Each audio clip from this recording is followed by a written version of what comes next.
পরবর্তীতে রিয়া চক্রবর্তী, বাংলাদেশ বেতার। এখন আহ্বান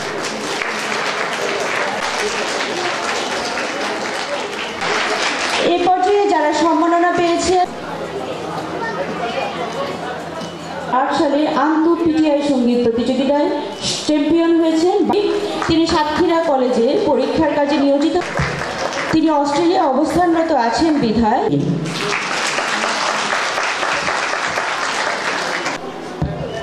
এখন পুরস্কার নিতে আসছে তালিকাভুক্ত শিল্পী।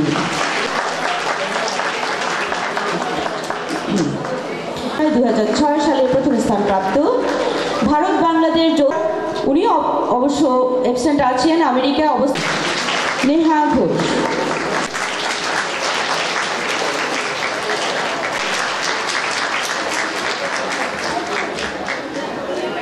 বাংলাদেশ টেলিভিশন বাংলাদেশ বেকারের তালিকাভুক্ত শিল্পী মৈত্রী দাশগুপ্ত। মৈত্রী দাশগুপ্ত দ্বিতীয় স্থান অধিকার করেছেন বাংলাদেশ বেকারের তালিকাভুক্ত শিল্পী। খুদে কানরাজ 2009 সালে সর্বশ্রেষ্ঠ নদীকরণ সাহার জন্য ধন্যবাদ সবাইকে। প্রাপ্ত জাতীয় শিক্ষা সপ্তাহ 2024 সালে পদক অর্জন করেছেন। সম্মাননা নিতে অনুরোধ করছি নীলিমা দত্ত, বাংলাদেশ।